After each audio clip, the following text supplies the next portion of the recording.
In the age of social media, where you can talk to somebody virtually at any time, anywhere, you can softly watch everything that they're doing and the way that they're behaving. And a lot of people are a little bit weird and kind of, well, to put it frankly, a little pathetic when it comes to how embarrassing of a time that they can invest into watching what other people are doing online.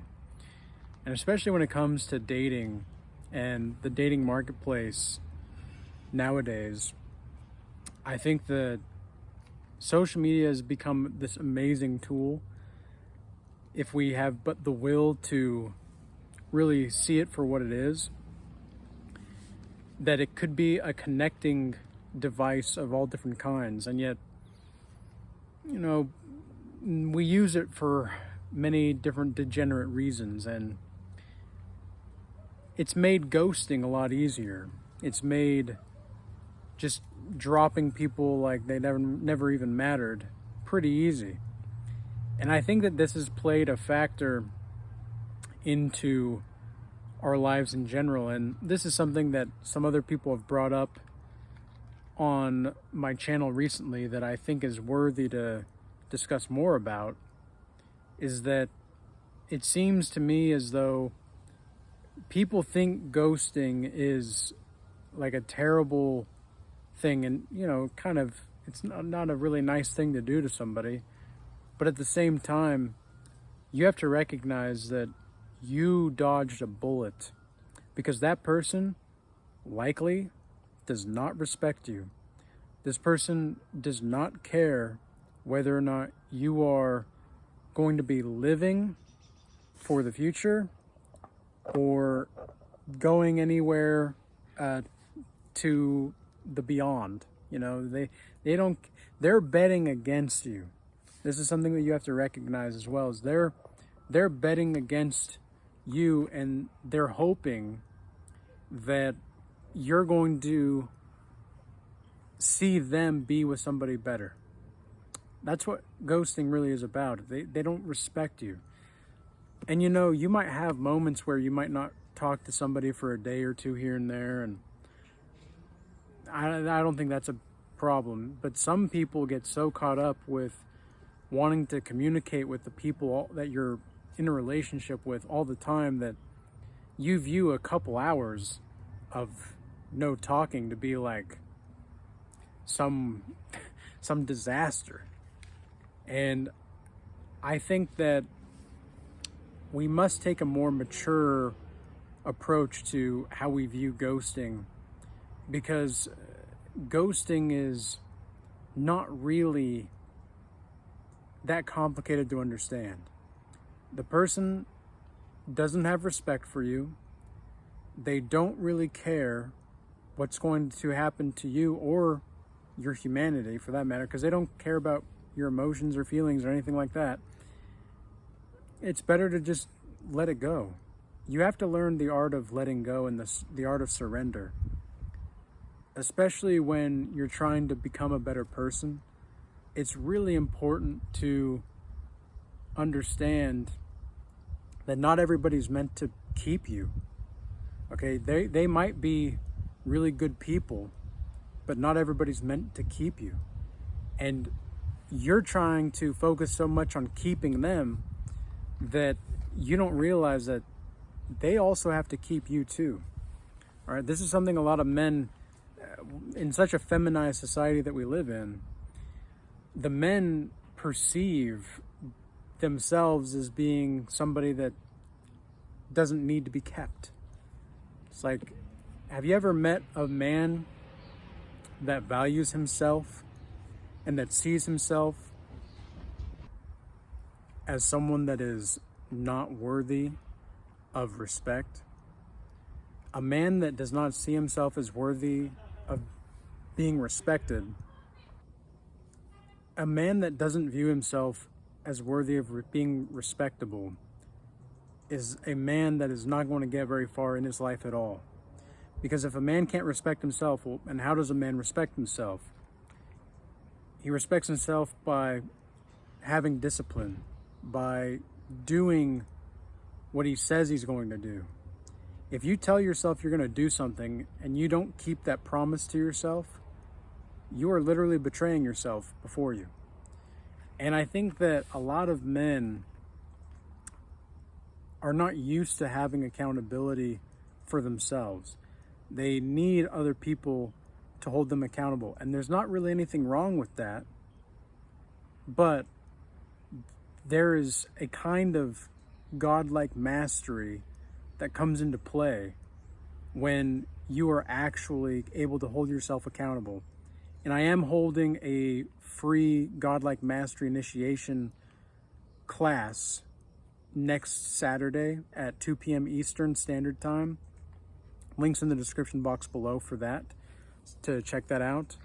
But there's this godlike mastery that comes over you, and you get this feeling of being a true and raw man, where you get to decide how to live your life on your terms, because you know that you can make a promise to yourself and keep that promise.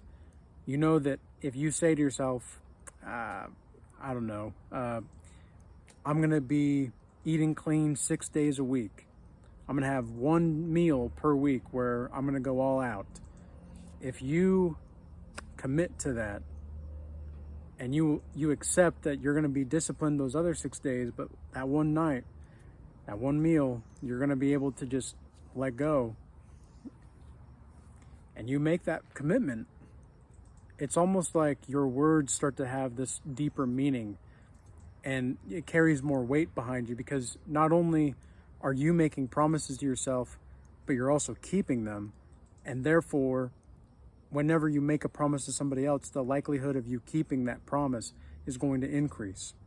People that ghost, in my experience, they don't know how to fortify their words and their actions to align. Because I'm the kind of man that wants to show people that I care for them, or that I love them, or that I appreciate them through my actions, not just my words. But I don't underestimate the power of communication, and I don't underestimate the necessity of communication either. Communication is very vital to any kind of healthy relationship. And I think that because of social media, it's given us this unique perspective into how most people really work. Because for me, I've found that there's a certain, I wouldn't say I have a type per se when it comes to women, because I like a lot of different kinds of women. But I will say that there's a specific kind of quality that comes about when I'm really feeling a woman, let's say. When I'm really feeling a woman, she's usually very attractive, and she has good things going for her.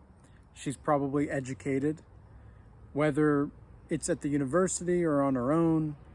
However it is, like, she's got high intuition, and she's very much more practical. Women that are into me are not necessarily worldly women, but they know about the practical things in the world more than I do. I'm much more of the niche of spirituality, and I'm more connected to the ethereal plane, you could say. Whereas most of the women that I'm communicating with, they're more connected to a more earthly plane. But it's not to say that it's like they're earthly or they're worldly. It's just that they're more practical. It's kind of like, think about Hermione from Harry Potter. The Harry Potter series with Hermione. Hermione is she's just very smart. She's very intellectual in a very interesting way, but she's also very feminine. At least the character, ideally. You get what I'm saying here. And that kind of woman is usually most attracted to me, because she's attracted to my spiritual sexuality, and I'm more attracted to her earthly sexuality. But it's not that I am attracted to her earthliness or her worldliness. It's that I'm attracted to her groundedness in the earth. So a woman that's grounded, you know, she's got all of her feet on the ground, so to speak, all of her toes on the ground, so to speak, right? And she's a beautiful woman that has a lot of things going for her. And she's kind, she's warm, she's inviting, she's empathetic. That's the kind of women that I'm usually attracted to nowadays. It wasn't always like that. When I was still in my trauma healing phase, for up until I was about 23 years old, it was like a completely different story, because I was attracted to narcissists that would ghost me. But I was attracted to the chaos. I was attracted to the feeling of the chaos, because that's all that I knew. It was only when I started to have some stability and groundedness in myself that I was able to attract the right kind of women for me. And now the women that I'm attracting are just getting better and better. And there's just a few things that I've seen in the types of women and the characteristics. Like, I know if I walk into, if I go somewhere new, for example, even just the energy over a text message, I can feel the energy of the text message of whether or not this person has good intentions or not. And it's almost like when we share energy, I can take on the feeling of what it would be like to be this person, whether it's male or female. Like, when we share energy, it's really vital, because that's one of the reasons why I don't hang around people that are I don't like to use the word toxic to describe this kind of stuff, because I want to be more specific. But I don't like to use or I don't like to be around people that use other people that are toxic energy vampires. I don't like narcissists, okay? And I don't think anybody really does, except for narcissists. But but the point is the kind of women that I'm now bringing into my life and attracting in my life, because I'm not, like, they're trying to keep me now. You know, they're trying to keep me, and the possibility of losing me is what's seducing them. And I'm not trying to do that. I'm just being able to set boundaries and be like, look, woman, if you want to be here, that's fine. But this is the kind of things that I expect, and this is what I need from you. A woman that I was talking to recently, I still am talking to her, and I'm pretty sure that this is going to be, maybe the start of something really new and good. But I'm excited, I'm hopeful, but I'm not attached to an outcome personally. I like the person, but I don't have this sense of, like, if something goes awry, like, it's going to be the end of the world kind of thing. Not at all. And I know that she has attached great importance to me, because she's told me, and she's demonstrated it through her actions. We don't need to talk all the time to be healthy.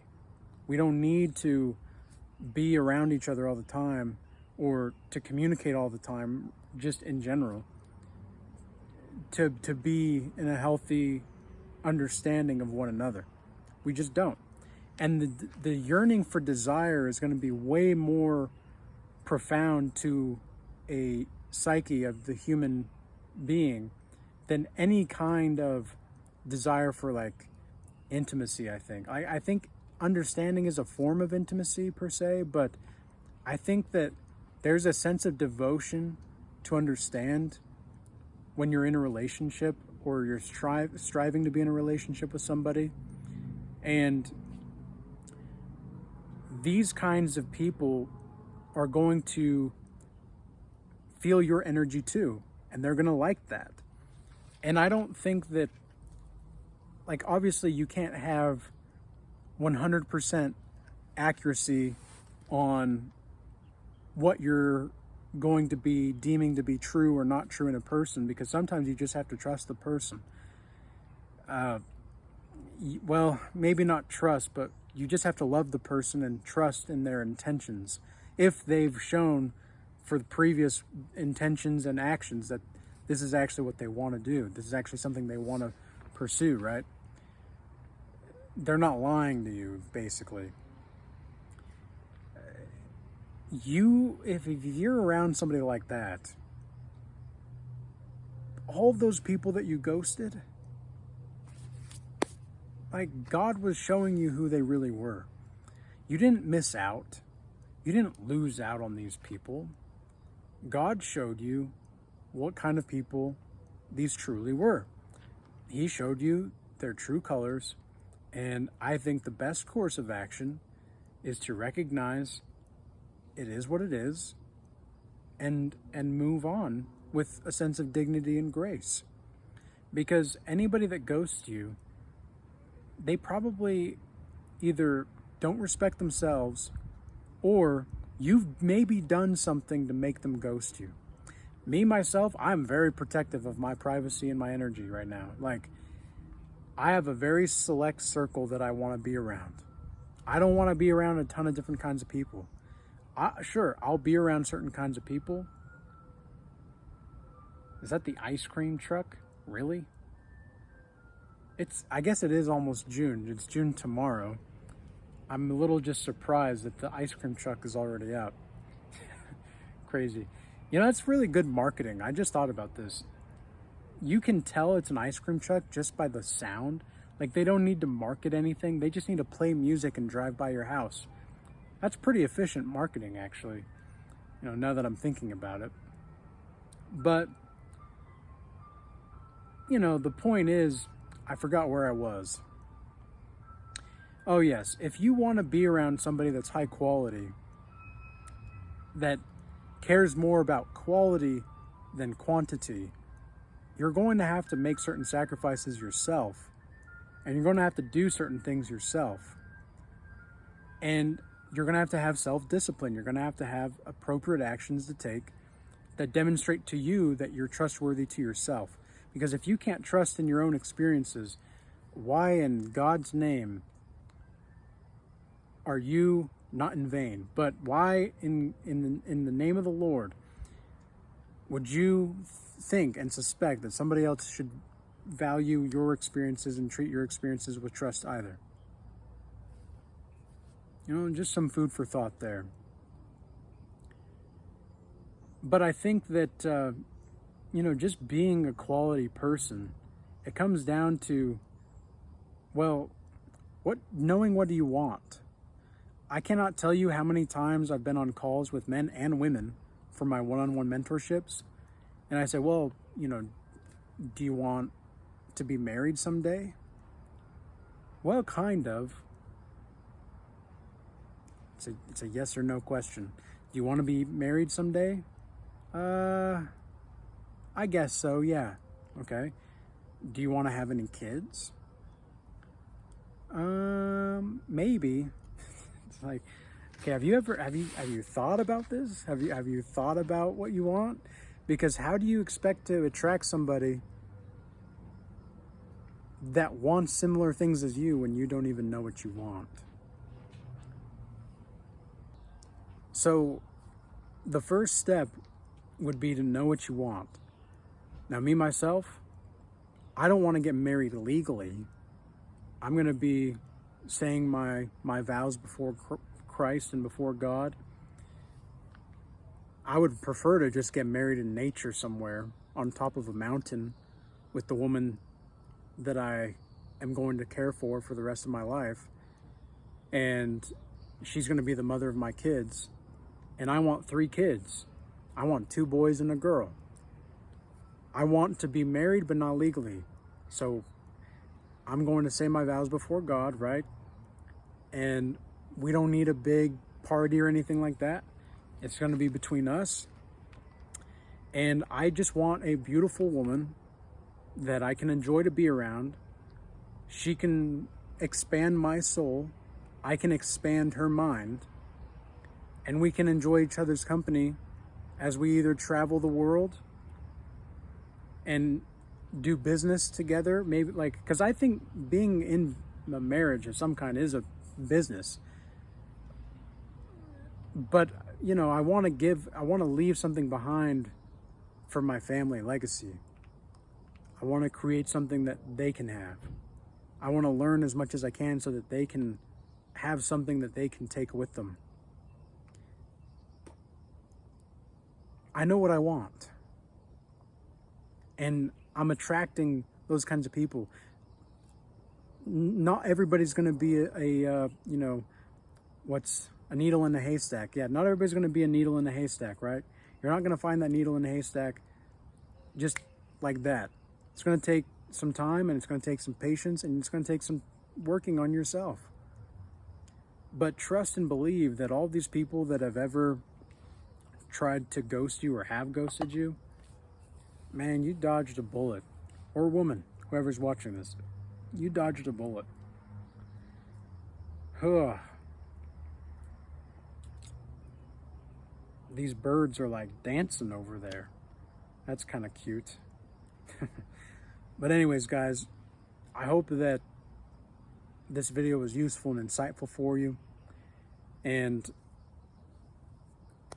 you know, stay blessed out there, everybody. Don't take life too seriously, but take yourself sincerely and take others sincerely.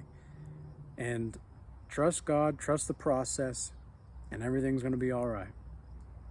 The war is already won, but we're going to always still have those battles while we still have this human body, all right? So with all that being said, peace be with you all. Until next time.